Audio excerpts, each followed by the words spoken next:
What's up, guys? Big Motor Small Blade podcast here today. I'm Buddy Pulley. I'm Seth Dolby. He is Seth Dolby, but remember, just today, like I just said, we got a lot of cool shit to talk about today. We got some silly season news as well as some next-gen testing, trying out some different packages, looking up on the bright side with some more horsepower. A lot of fun stuff. Episode what, 14? Give or take. Oh, wow. Man, good Lord. Seems like way more than that. Anyway, let's get started. It's Big Motor Small Blade. It starts right now.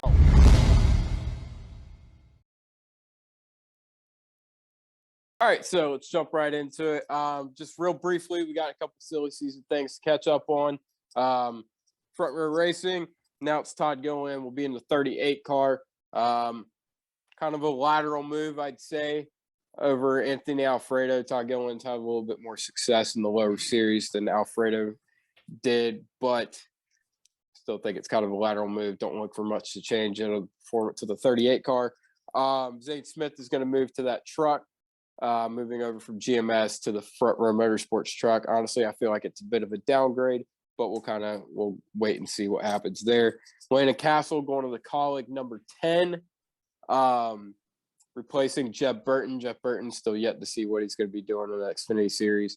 But Landon Castle kind of getting another big break. Was at Junior Motorsports for a while, got let go from there, and then kind of floundered around some of the lower through some of the lower teams for a while now, and now he's back at a decent ride for him.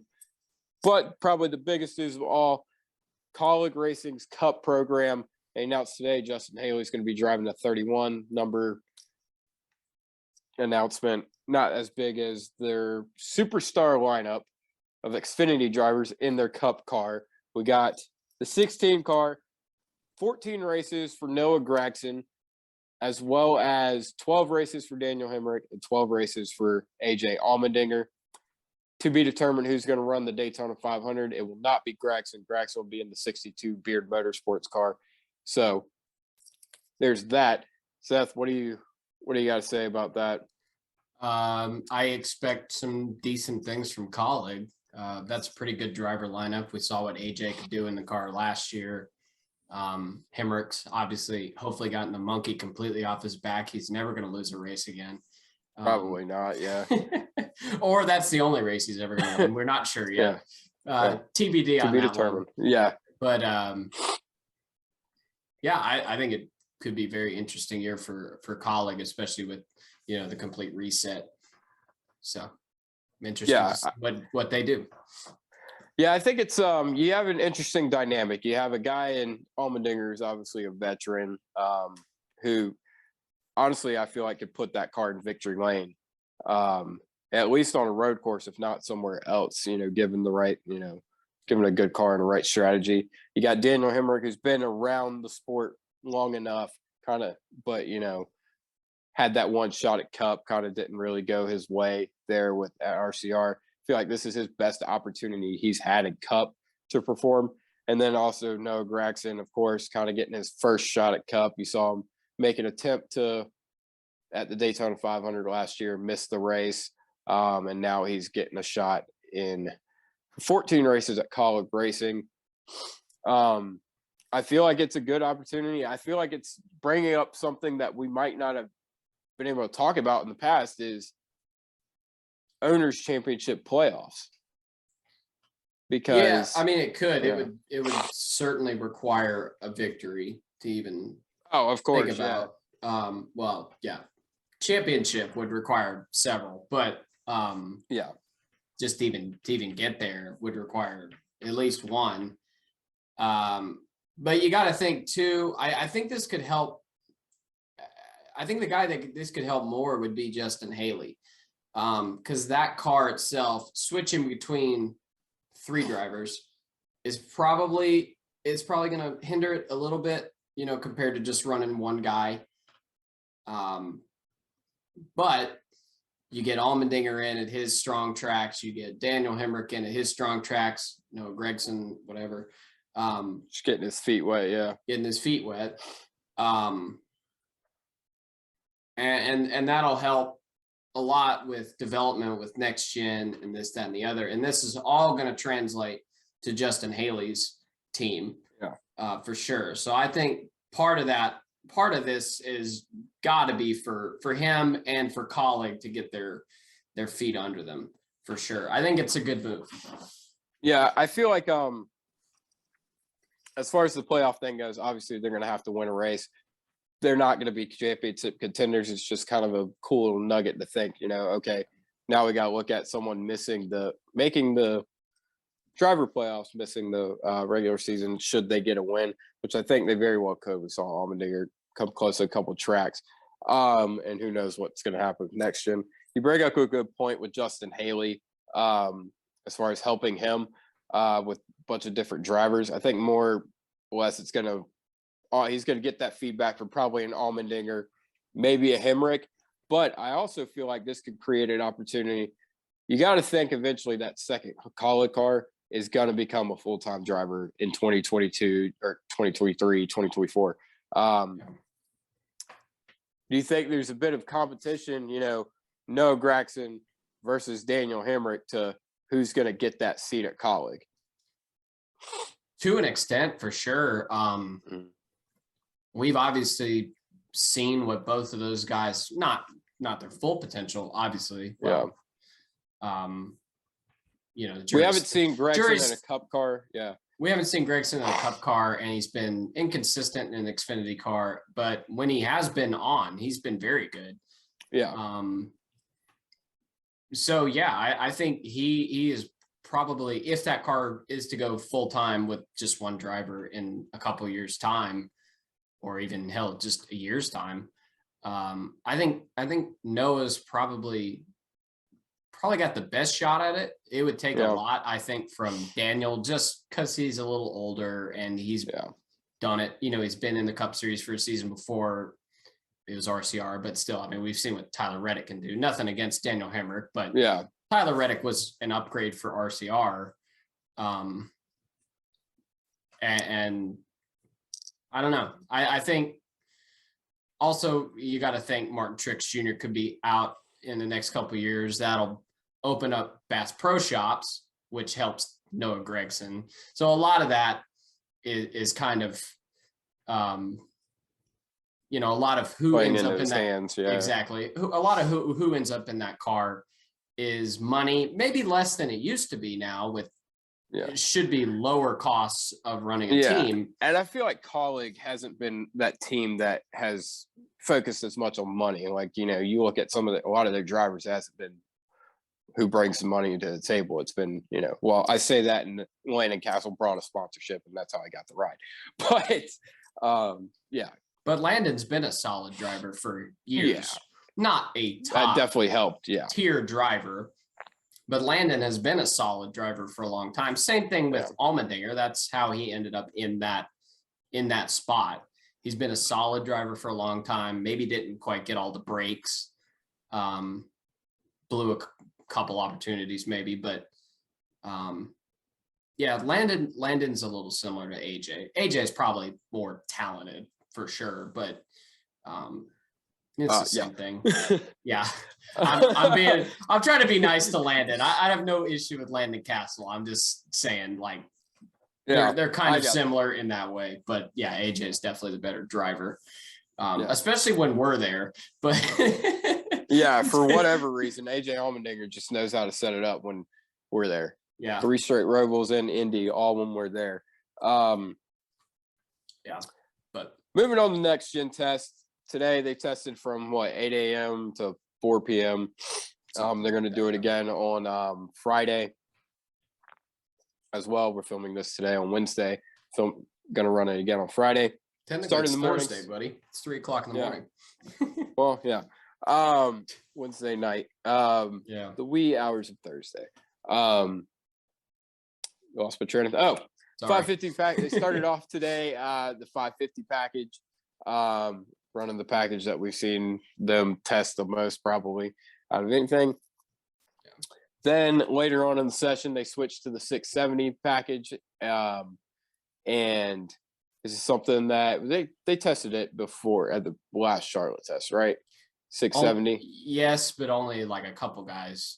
I think Yeah. Harvick and or not necessarily Harvick. The 4 and like the 10 SHR cars had the 670. Yeah. Okay. So first time we've seen the 670 with basically all the cars testing at once. So the second half of the session was mainly the 670. They tried a couple different packages, like an offset spoiler in the rear. They tried a couple different things with the shark fin, and they also tried some different things with the diffuser. They called it a skirt, yeah, on the rear diffuser, all to kind of increase side force, because the issue they were having is cars were too tight. They were having to tighten the cars up so much because there was such a lack of side force that it was making the cars really, really hard to drive and really hard to pass in traffic. So everyone's saying, we need less side force, less side force, less side force. Took so much away, maybe put a little bit back in. Seth, I'm going to let you kind of take it away and get your thoughts on this. Well, from what I'd been hearing, a lot of the side force issue, obviously they intentionally engineered a lot of it out with completely rounding the car off, and the lowering of the horsepower and the adding of the rear downforce to it was just making the issue more apparent. And giving the cars a little more horsepower, which should have helped in theory. And as far as we've been able to tell, it has. So, will NASCAR do it? I don't know. We'll see. Obviously, you know the name of this podcast. You know what we're voting for, but yeah, of course, we're looking at the big motor on that.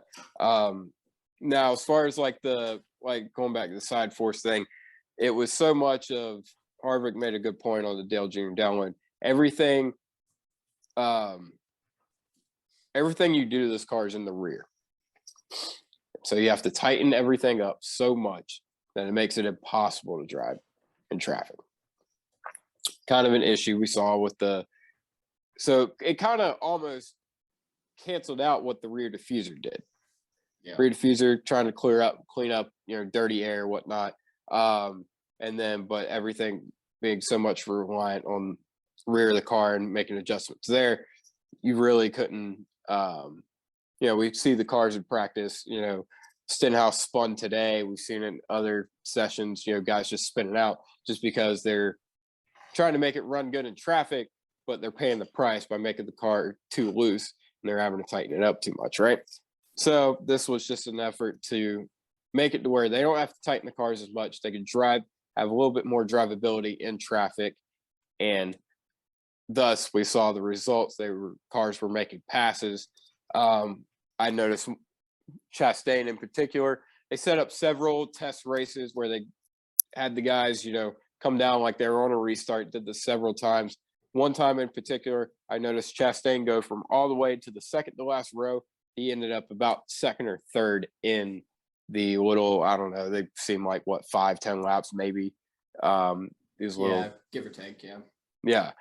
He drove all the way up through there. So that was a good sign, of course. Yeah. And it's also good news it's not news yet, but it's a good sign. I don't want to give NASCAR too much credit because they don't deserve it, but it's a good sign that they're at the very least willing to say, okay, this isn't going to work. Yeah. Or that's what it appears from the outset. The fact that they're even going and trying the 670 makes me think that they realize this is never going to work. And it seems like they're admitting defeat to me, which I'm glad that they can finally do it, because NASCAR's had this, I don't know, almost like a Washington, D.C. politic kind of outlook on life recently, where it's like, I can't admit that I'm wrong ever. I'm going to triple down on every bad decision I make. So them going and trying this at least tells me, okay, they can admit that this isn't right. We need to try something else. And here's the thing, they're still not admitting it either. No, they're not. They're not still publicly admitting it, but they're still like, 550 is the way to go. We like what we see there. They're still like, it was as recent as like a week or so ago, they said that. And now here we are, we're testing the 670 at intermediate tracks, seeing where it goes. And I mean, the results show the times are just a tick quicker than what qualifying was in, I believe, what was more race trim. As far as it's hard to tell with this new car. And we saw cars group up. They were able to pass. We didn't see cars. We definitely still saw cars getting aero tight. I mean, you're never going to fix that completely. But I think there's still some work that needs to be done on that front, just because they added the horsepower there. But you still saw cars getting airtight behind other cars, right? They were having to lift a little bit more. You could hear it in the if you watch the YouTube live feed of the testing, you could hear guys throttling up. You haven't seen that with the 550 package, so that helps a lot. Go ahead. And it's good to keep in mind that, like, we do have a new motor coming in, I guess 2024 at this point. So it's not going to be, as long as we have a spacer on the motors, and honestly, with the Dodge talk and everything, I get it. Like, you're not going to get new manufacturers in running 950 horsepower or whatever. It's not feasible. It's not practical. So I get it. And we got to keep in mind that it's never going to be as good as it absolutely can be until we get our new motor that we can run, hopefully 650, 670 unkempt. That's when we get that, plus the next gen car, which hopefully by that point they'll have dialed it in a bit by then. It's not going to be perfect right away. Whether or not, I mean, they could take the tapered spacer off. We're going to go to auto and it's not going to be perfect. It's just this is amazing. I've never heard Seth this positive on this podcast. I said I wasn't going to be terribly negative, because it's depressing to be super negative all the time. Seth, we like what we see. I did, dude. I was when they lined up, and I was reading on the Reddit thread that it was 670, and I saw what was happening. I was smiling, like big ass smile. I was excited. And let's talk about that. All right, so it looked pretty good. It looked pretty good too, as far as I can tell. And let's talk about that. So, like we mentioned earlier, they set up these, there was 18 or so cars in the test today. They brought everybody down like it was a restart, and they let them all go. They did it quick too. Like, NASCAR needs to look at that. We don't need 12 laps of riding around behind the pace car. Anyway. Yeah. That's true. Separate conversation.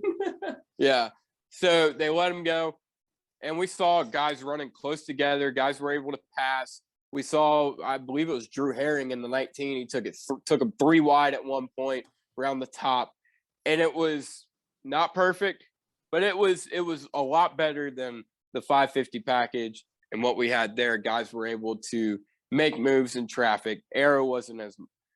It was still, you could definitely tell there were a couple of times guys would aero chop someone, and it would take the nose off the front end, and it would be a detriment. But not as much as we saw with the 550 package. Guys were having to lift a little bit more in turn. Guys were able to make more passes.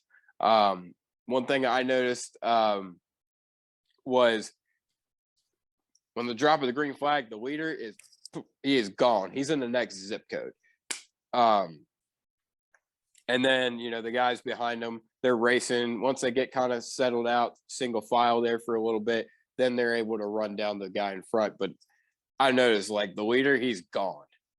But again, just testing. You never know how much they're actually pushing. Two things about that.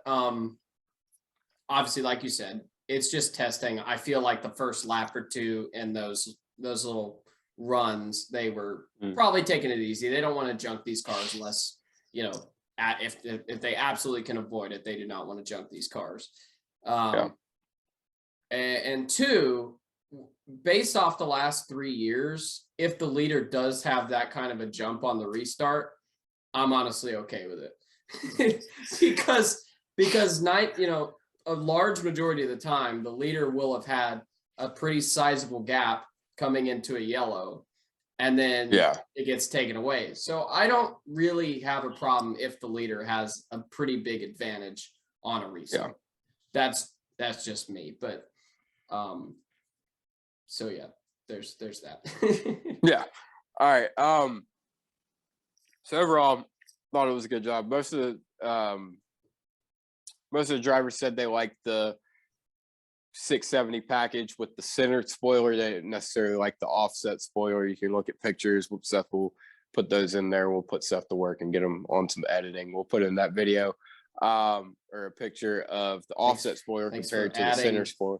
14 seconds of work to my work. Yeah, exactly. Every second counts, guy. Also, I mean, we saw it on one particular video where it was a top of the video. It had the 670, and then below it had the 550, and you could just tell how much faster they're going getting into the corner. It was just a good sight to see. And you could tell visually. Everybody's like, "Oh, the fans can't tell how fast they're going," in That's real so life. true. That is bullshit. That is such bullshit. I remember the first time I went to a 550 race. It was the 19 All-Star race, and I was sitting in. Was it not the 18 All-Star race? Well, that wasn't the 550 package. That was like the 450 package, technically. Oh yeah. That one I was sitting in turn 4, so it wasn't as noticeable. But on the straightaway, you could tell like they were not pushing nearly as many RPM. It was easier to follow with like your eyes going left to right. So, exactly. Obviously, I'm not trying to convince you. You know this, but yeah, exactly. Yeah, no, I mean So you could tell they're just a lot quicker. You could tell by the naked eye, just by watching it, even not knowing. I could tell, this is definitely the 670 and not the 550, just by the way the cars drive. Also, like I said, actually, no, I think that was all I had for that part. The steering box, something there. They seem to have gotten those things fixed and worked out in the last test. Which we knew they would.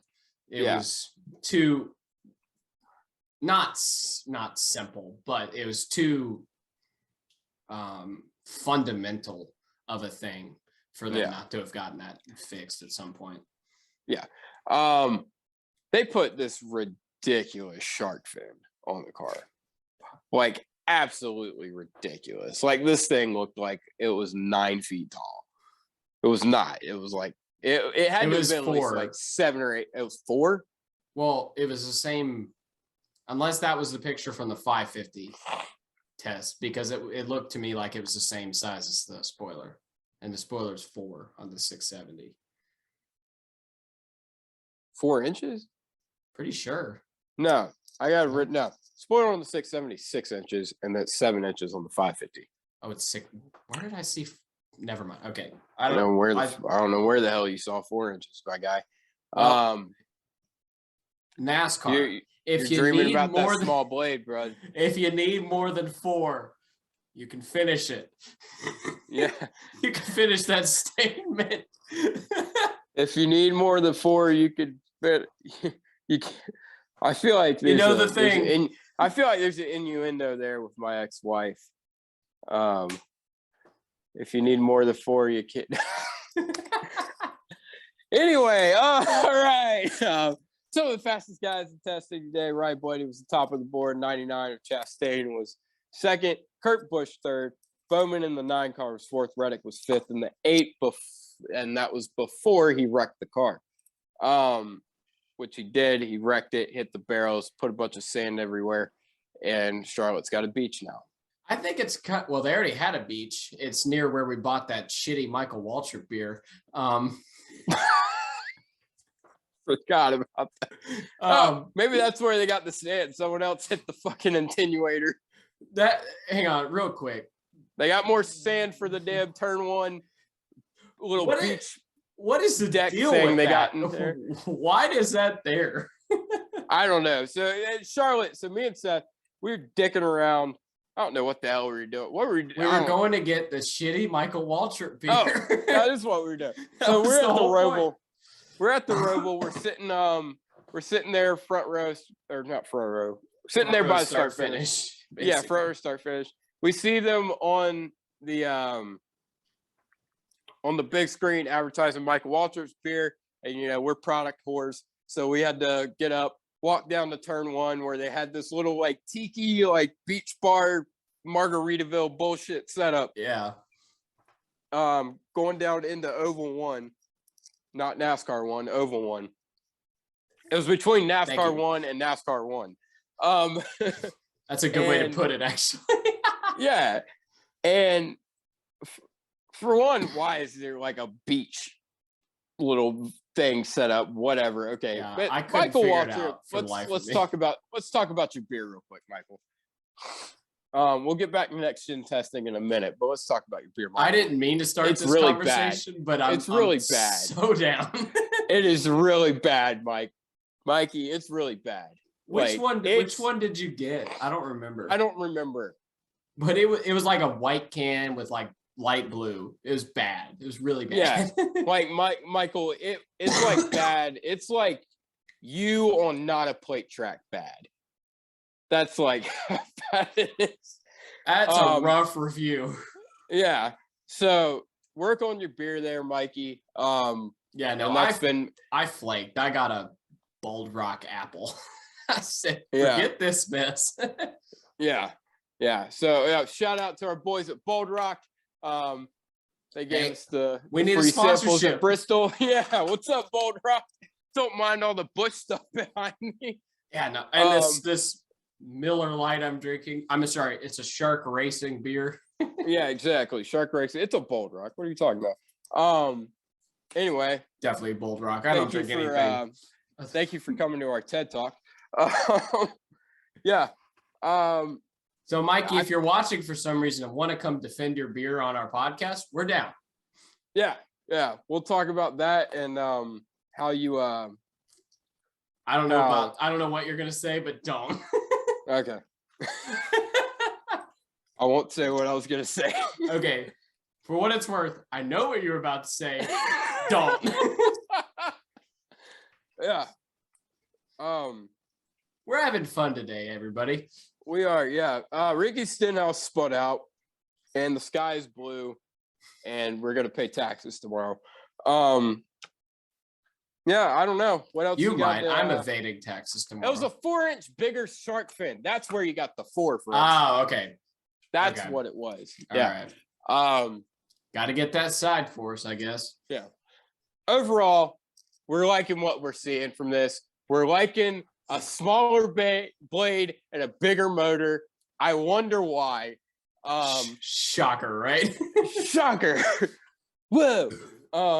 Well, never in my life have I been more surprised by a turn. I think it's hilarious. We were both like a little bit more toned down, and then we started shitting on Mike Walter's beer, and we are hyped now.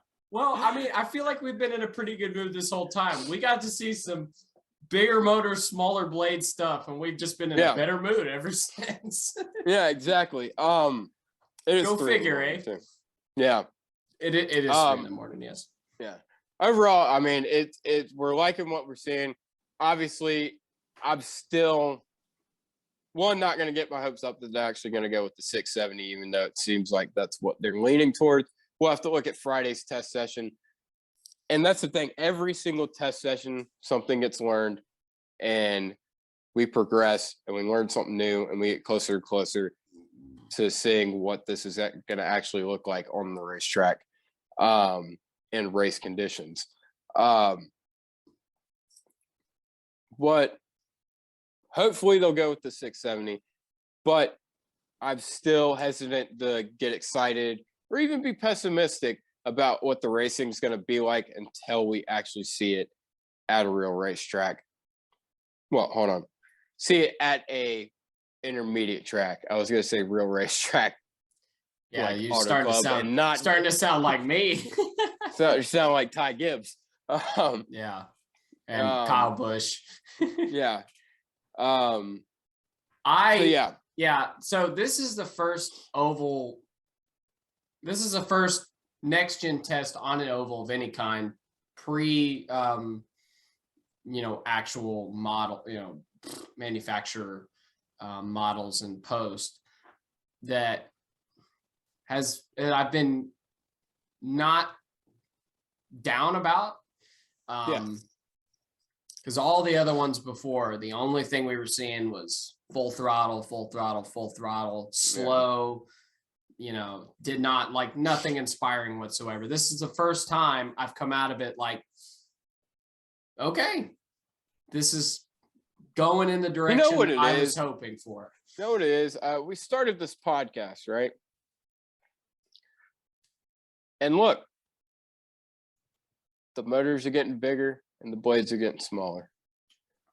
Are you we're just implying out here changing the world? Yeah, we're just out here changing it. The 17 subscribers we have, it's probably 18. all NASCAR. 18 subscribers we have, probably all NASCAR executives. Let's be honest. Steve O'Donnell, my man, what's up? Hey, my guy. Hey, you remember when I made that dumb joke about at Bristol and you laughed at it? Yeah. And I didn't take the opportunity to tell you big motor, small blade. Yeah, exactly. But yeah, I don't think it's a coincidence. I think it was all us. I still would like to see a smaller blade. Oh yeah, and more motor. I'm just not going to get terribly picky at the moment. Yeah, I saw a test today where the drivers, input into the car made a difference, and that in itself got me excited because in this. Would you say you got a big motor about it? Yeah, I bet.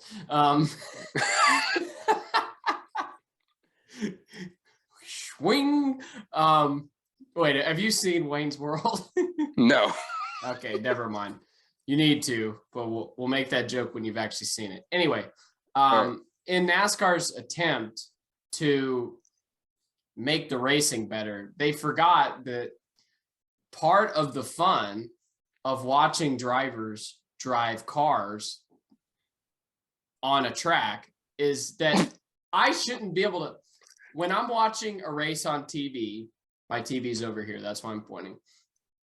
When I'm watching a race on TV, I shouldn't be able to look at what's going on the TV and go, yeah, I could do that. You still couldn't, but all right. No, but I should be looking at the TV going, yeah, good God, I cannot in a million years. Yeah. And that was that. I love that. And, maybe everybody doesn't, but a lot of us hardcore fans, we love that. If you don't love that, then. Yeah. If you don't love that, you're not a race fan. You like spectacles, which is fine if you like spectacles, but get the fuck out of NASCAR. Yeah. Let me enjoy what I want to watch. Go to IndyCar. Watch the greatest spectacle in racing. Don't watch that. Well, shit. After this weekend, it's anyway, Formula One, but let's not. Yeah. Not that those cars aren't hard I'm not to drive, shitting. But... Let me not shit on IndyCar because I think our next week guest might have an issue with me doing that. Yeah, I was about to say. Which brings a great segue into our next thing. Kind of our last thing on the docket. Next week, ladies and gentlemen, we have the man, the myth, the Reddit legend. David Land will be on the Big Motor Small Blade podcast next week. Reddit's favorite person. Reddit's Racing Reddit's favorite person. Racing Reddit's favorite son, David Land. He'll be on the pod. We're going to talk about some cool shit there. Talk a little bit about IndyCar, a little bit about NASCAR, a little bit about David himself, and just talk about a lot about racing. Can't wait to have him on. Anything else you got for next gen? No, I'm surprisingly optimistic. I'm surprisingly not pessimistic. I'm going to put it that way. I don't get excited about anything until it happens. Exactly. All right. Yeah, I have the same opinion I've had on the next gen card that I had. That I'm not saying anything. No opinion until I see it. But maybe a little bit more excited about it. We'll see what happens. We'll get David's thoughts next week and see what he thinks about it. We'll see what happens on Friday. I almost can guarantee you David's thoughts are going to be worse than ours, but that's fine. Define worse. Hold on. Like less optimistic. Oh yeah. I mean, like whatever our opinions are, but yeah, I'm not shitting on David. I get it, but I'm telling you, yeah, David, he is absolutely shitting on you. All right, now that we're back after Seth's tirade, he went on there for a second. Anyway, next gen testing is what it is. We'll see. Anything else you want to add about David? Excited for David? I love David. Oh my God. I love going on Reddit on r/NASCAR and IndyCar and typing David Landon and seeing what I get. It's my favorite thing. We're going to do a little bit of that. If you guys have any questions for David, comment them below. And if we get any comments, I'll send you a cookie. I won't, but I'll think about it. It's okay. We won't get any comments anyway, so it's fine. Yeah, it's fine. Yeah. This has been the Big Motor Small Blade podcast. Until next time, I don't know. We don't have an outro. Keep it Ross Chastain, everybody. What? Hold on. What? Eat a lot of Ross Chastain. That's you're digging yourself. You're digging yourself. We're just gonna end it there. I don't know. Fuck Jeffrey Earnhardt.